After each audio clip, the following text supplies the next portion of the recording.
And welcome back, everyone, to Who Would Win. Today's Who Would Win comes to us from Devil Kruger and, what was it? Apo Safra. I believe that's the name. I might be butchering that. I'll ask the question, who will win a fight? Lucifer Morningstar from the Vertigo DC versus the Crimson King from Stephen King's overall Dark Tower, his overall universe. And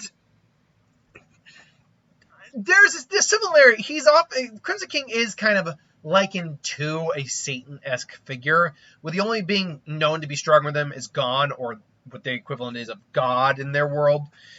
So I can see the whole idea of the fallen versus someone depicted in a similar vein. But Lucifer Morningstar, we know, was twins with Michael, the sons of God, or the Presence, as it's known as in the DC universe.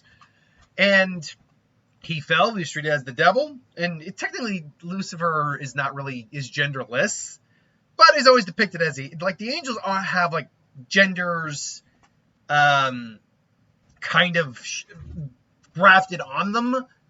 So he and she and that still technically applies, but whatever. But we've always referred to Lucifer as a he, so that's what Lucifer's going to be. And so Lucifer fell, eventually got tired, left hell, and did his own thing, which is what his whole comic series is about, and what the Lucifer TV show is loosely based on. It is based on the Vertigo comic series. It's different than the actual show, the books. But still, I loved Lucifer. Mark Ellis is Lucifer, one of the best characters on TV in recent years. Him and Denny Crane. Lucifer, you want to know what Lucifer's power set is? Think yes to whatever you want, and he can do it. Lucifer Morningstar really is just one of those boundless characters. There's literally nothing Lucifer Morningstar can't do. From reality warping to manipulating time, manipulating biology, to time travel if you really wanted to. The only thing Lucifer can't actually do is create something.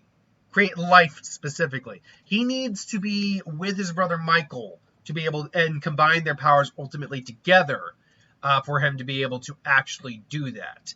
But other than that, though, his power set is pretty much he's nigh omnipotent, not divine power, with omniscience, biokinesis, cryokinesis. I'm now reading this verbatim real quick. Cosmic awareness, dimensional travel, elemental control, energy projection, enhanced intellect, flight, immortality, interstellar travel, invulnerability, magic, on God knows how much level, including divination and clairvoyance, molecular reconstruction, necromancy, power distribution, and resurrection, pyrokinesis, disintegration, thermal blasts, and get away from me, ad. I don't want you, ad. You're blocking my view, ad.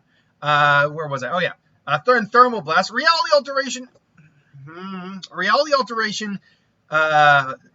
size alteration, superhuman stamina, strength, speed, telekinesis, telepathy, and his wings, though he doesn't actually need them to fly.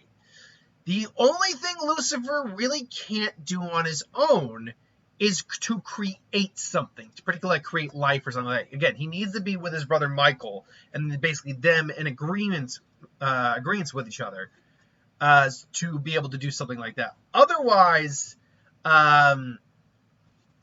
he is, by all accounts, except for the Presence, which is DC's legit god. It's the equivalent of the one above all from Marvel.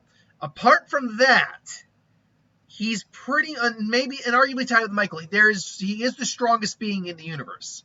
In all of, and I don't mean just universe. I mean all of DC, the DC universe's multiverse on there beyond. He's pretty much the second end all and be all.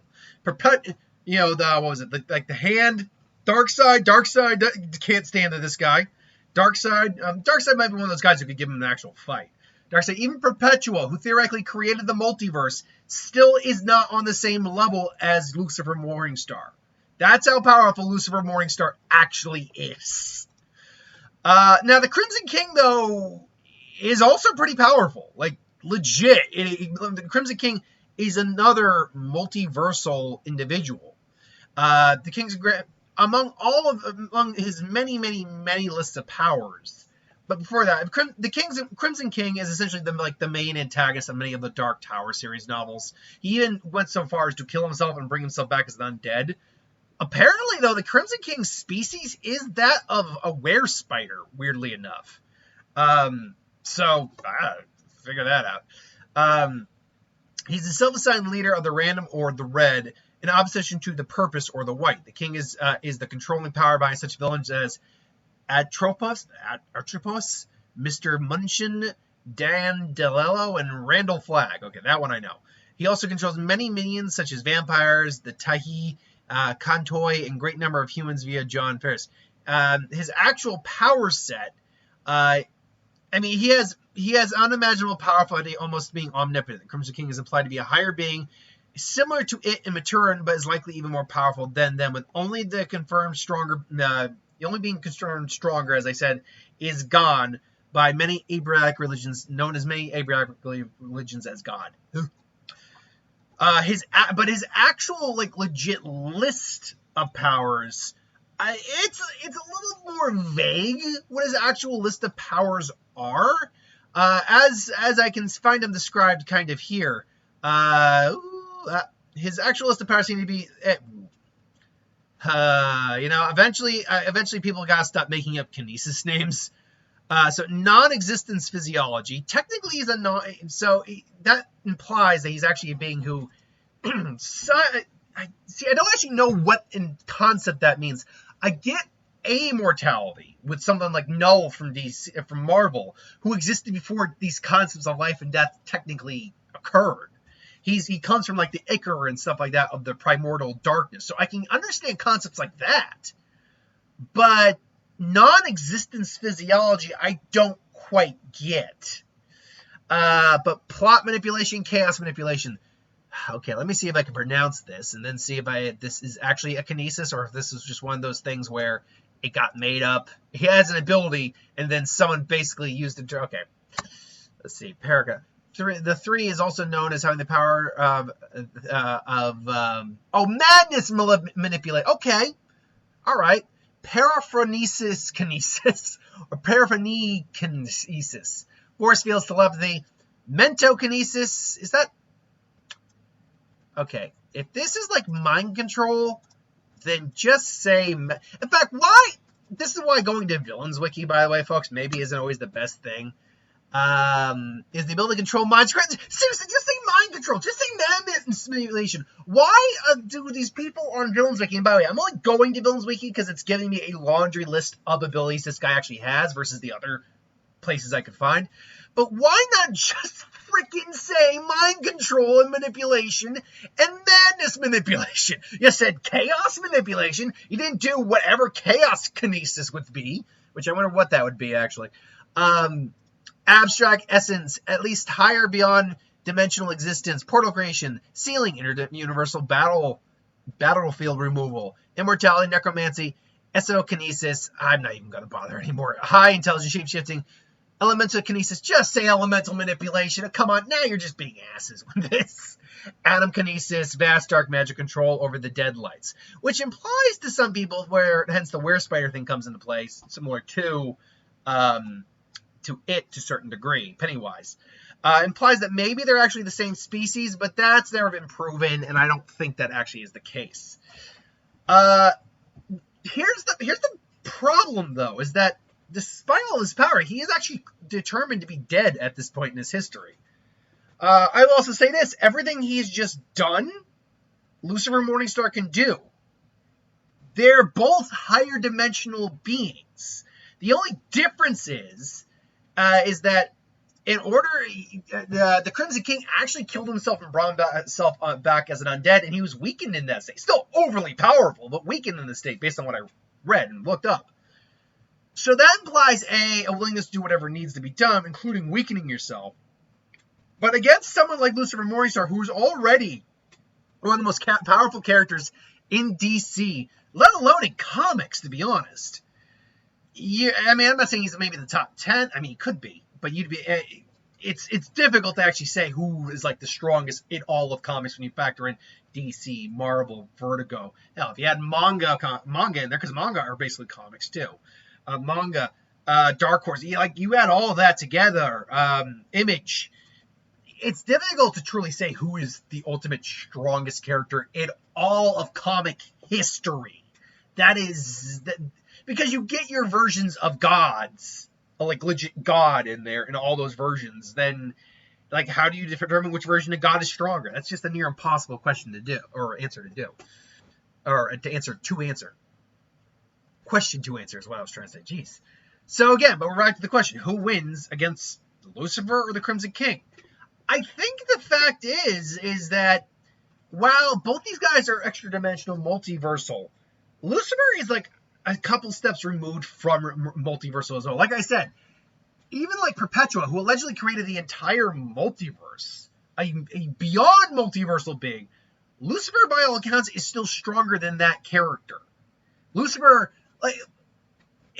this hasn't really happened before. Didn't happen really in the comics, but and this is a weird thing to reference, but in the crossover episodes for like Crisis on Infinite Earth, when you got like for the CW shows, in that brief bit where they went to go see Lucifer, he heard about the multiverse being destroyed, and he's just like, "Oh, very biblical, isn't it?" It's like he didn't give a rat's ass. In his comic, I believe at the end of his series, all of existence just kind of nullifies. And he's just left. That's it. That's it. He's just left. And he can travel between dimensions. So maybe he was just going to go to another dimension. But yeah. And the whole goal of the Crimson King is to basically destroy the Dark Tower, destroy the universe, and remake it in his image. So in theory, he should be able to survive the destruction of a universe. Maybe even the multiverse. Because he exists kind of outside that. But Lucifer is a being, I think, just beyond that. The problem is there's no way to actually explain there's no way to depict how the fight would break down, because it'd be a lot of just insanity going on. And both of them just kind of negging hits from the other. But the fact that we know for a fact the Crimson King can die and has died tells me that there's a greater amount of weaknesses to the Crimson King than there are to Lucifer. And I think that would ultimately what would be capitalized on from Lucifer is the fact that and honestly, the Presidents even considered him as like a replacement for him at one point. Like, I think it was like, oh, no, we're just going to trade memories. You'll have all my experience and all that. I just want to experience what you've gone through and all that. Like, the Presidents looked at Lucifer at minimum as his son, but also to a degree as an equal. The Presidents was still stronger, but still. And so I would probably go with Lucifer Morningstar in this.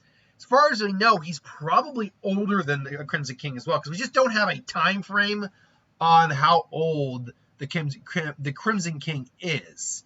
Let me see if I can find it, because we know Lucifer pretty much is as old as existence itself. He is older and more powerful than the Endless, the physical embodiments of concepts of destiny, dreams, rage, hunger, all that. Yeah, the Crimson King's age is not known, whereas Lucifer Morningstar's age, if I'm not mistaken, alignment, and let's see, do they have an age for him? Let's see here now. I cannot find. Oh, I didn't know Lucifer was married. That's nice. I don't think they give an age for him, but given the fact that he is Samael and was pretty much born at the beginning of creation, basically means that, yeah, he pretty much, I think, even dwarfs the Crimson King in age. So yeah, I would go Lucifer Morningstar. It's a weird, verses like this are admittedly a little difficult for me, because I can't even think of creative ways to do the fight, because it's just nullifications of each other in the fight to a certain degree. And if they can all basically do the same thing to a certain degree, then there's just no point in just saying, well, he's going to do this, but he'll counter with this. But then he appears this, he feels pain for the first time. But there's no point in me doing that. It's just breaking down, okay, who do I think is more power, whose level of powers may be higher? And then who maybe has a weakness that can be more easily exploited. And I think Lucifer's the stronger. He's also the older and probably more experienced and more level-headed. And Crimson King, we know, actually does have at least some exploitable weaknesses. The fact that he can die straight out, is a big one right there. But yeah, look, this is just my opinion. Let me know what you think in the comments below. But thanks for watching. I hope you enjoyed. Like, comment, share, subscribe, and I'll see you folks next time.